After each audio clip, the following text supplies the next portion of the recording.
तो hello everyone, आपका एक नए वीडियो में स्वागत करता हूं। तो केसरी बर्बाद और वजह बना जाट। अब यहाँ पे हुआ क्या है और मैं ऐसा क्यों कह रहा हूँ? भाई देखो, जितने भी अक्षय कुमार के फैंस हैं एंड सनी देओल के फैंस हैं एंड यहाँ पे जितने भी बॉलीवुड की फिल्मों को देख देख के बड़े हुए हैं, मैं उनसे एक सवाल करना चाहता हूँ और उनको कुछ बताना चाहता हूँ कि अभी यहाँ पे हुआ क्या है।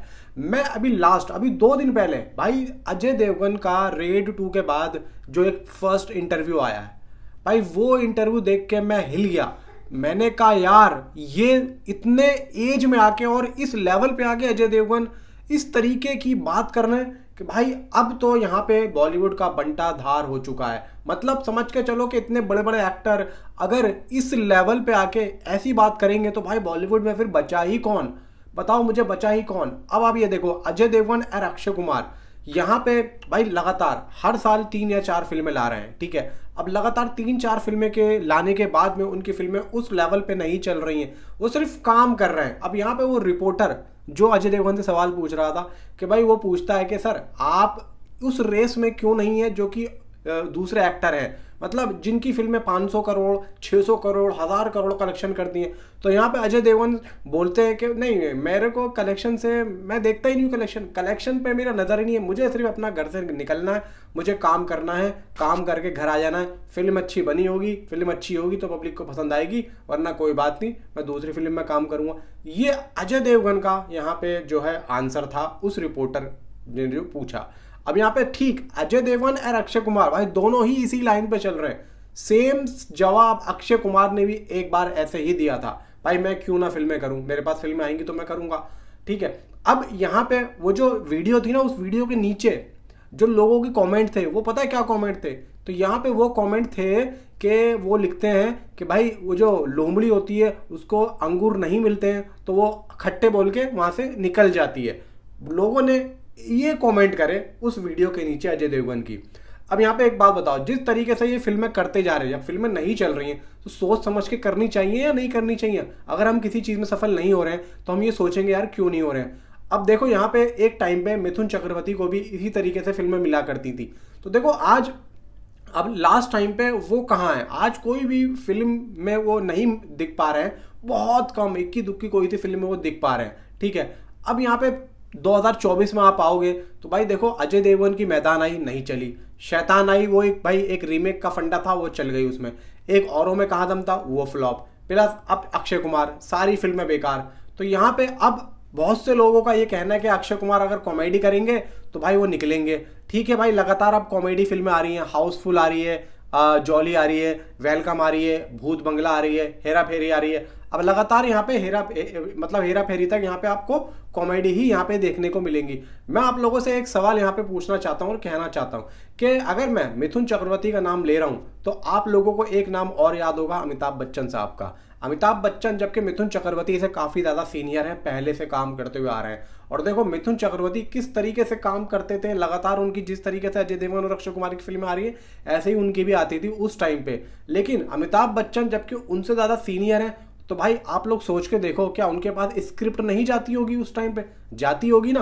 तो भाई अब आप ये देख लो कि एक तो सीनियर एक्टर, ठीक है, और फिर उनका ऑरा क्या, और फिर अगर उनके पास कोई स्क्रिप्ट जाएगी, और उस टाइम पे उनकी माली हालत भी अच्छी नहीं चल रही थी, जिस टाइम पे मृत्युदंड वगैरह ये सब फ्लॉप हुई थी उस टाइम पे मिथुन चक्रवर्ती का बहुत अच्छा दौर चल रहा था, लेकिन सिर्फ काम मिल रहा था, फिल्में हिट नहीं हो रही थी। तो यहाँ पे अमिताभ बच्चन साहब के पास क्या स्क्रिप्ट नहीं जा रही होगी? समझ के चलो भाई साहब, यहाँ पे वो अपने तरीके से स्क्रिप्ट को चुनते थे शुरू से ही, अपने स्टार्टिंग दौर से ही। तो आप ये देखो कि आज उनका दौर क्या, अश्वत्थामा कल्कि में उन्होंने मेन लीड में किया, और भाई साहब क्या जबरदस्त। मैं कहता हूं कि उस फिल्म की सबसे ज्यादा जानदार जो कैरेक्टर था वो अश्वत्थामा ही था, मजा आ गया था देख के। और भाई देखो, मेकर्स ने 600 700 करोड़ की फिल्म बनाई और यहाँ पे अश्वत्थामा को किस तरीके से प्रेजेंट किया, अमिताभ बच्चन साहब को किस तरीके से यहाँ पे प्रेजेंट किया। अब यहाँ पे अगर ये लोग उस तरीके से चलेंगे तो इनका आने वाला जो टाइम है वो मिथुन चक्रवर्ती के जैसा ही होगा, कोई पूछने वाला नहीं है। सेम इसी रेस में भाई अक्षय कुमार भी चल रहे हैं। अब देखो केसरी, वैसे तो चलो इस साल अक्षय कुमार की थोड़ी बहुत गाड़ी सही चली, स्काई फोर्स ने यहाँ पे थोड़े से नंबर सही ले लिया। अब यहाँ पे सनी पाजी, भाई सनी देओल यहाँ पे अगर 20 साल के बाद आए हैं तो भाई अगर उनकी गदर 2 चली तो आप लोग सोच के देखो कि कुछ तो यहाँ पे उन्होंने दिमाग रखा होगा, कुछ तो यहाँ पे उन्होंने समझ रखी होगी। कुछ तो उन्होंने देखा होगा, औरों से सीखा होगा, बच्चन साहब से सीखा होगा, या फिर और भी उनके जो जूनियर या सीनियर एक्टर हैं उनसे यहाँ पे भाई साहब एक मशवरा किया होगा, या मशवरा ना भी किया होगा तो जिस तरीके से आदमी काम करता है उसको समझा होगा। जैसे कि हम लोग कभी जाते हैं तो हम लोग ये देखते हैं कि यार इसने हमसे अच्छे अच्छे कपड़े पहने हुए हैं, तो हम भी उससे मशवरा नहीं कहेंगे लेंगे कि हम भी पहने, हमारे को समझ में आ जाएगा कि यार हमें क्या करना है। तो उसी तरीके से यहाँ पे सनी पाजी ने देखो एक चीज समझी कि यार अब मुझे क्या करना है, मुझे अपने तरीके से चुनना है, मुझे दूसरों के कहने पे नहीं चलना, मुझे दूसरों के दिमाग से नहीं चलना। अगर कोई मेरे पास स्क्रिप्ट लेके आ रहा है तो मुझे डरना नहीं है कि अगर मैं इसे मना कर दूंगा तो ये चला जाएगा और दोबारा नहीं आएगा। नहीं, मुझे ऐसा काम करना है, ऐसी फिल्में चूज करनी कि ये साला मेरे पास असली अच्छी स्क्रिप्ट लेके आए और मैं फिर उसको लूं। यानी कि एक अच्छी स्क्रिप्ट चुनने का सबसे बड़ा महत्व ये होता है कि उसकी जो लेगेसी होती है ना वो पीछे से ऐसी सेट हो जाती है कि कोई गंदी स्क्रिप्ट कोई एक्टर के पास लेके जाता ही नहीं है। उसको पता होता है ये लेगा ही नहीं एक्टर, ये एक्टर लेगा ही नहीं, ये साल में एक फिल्म कर रहा है तो मैं इसके पास अगर इतनी गंदी स्क्रिप्ट लेके जाऊंगा तो क्यों लेगा।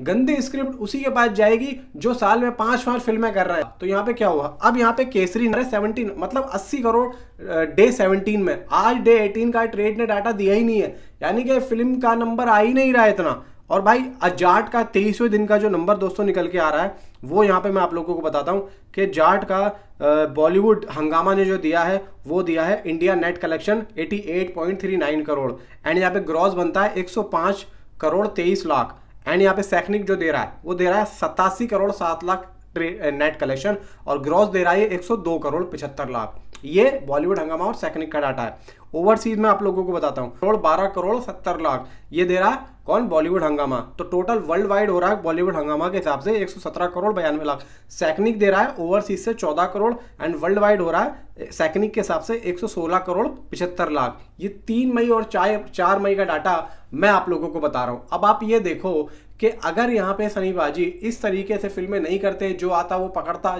पकड़ते, और यहाँ पे जो है जिस तरीके से उनकी अभी जो फिल्में अटकी हुई हैं, सूर्या हो गई और बाप हो गई, अगर इस तरीके की फिल्में भाई थिएटर में लगती तो आप लोग सोच के देखो कि जाट चलती।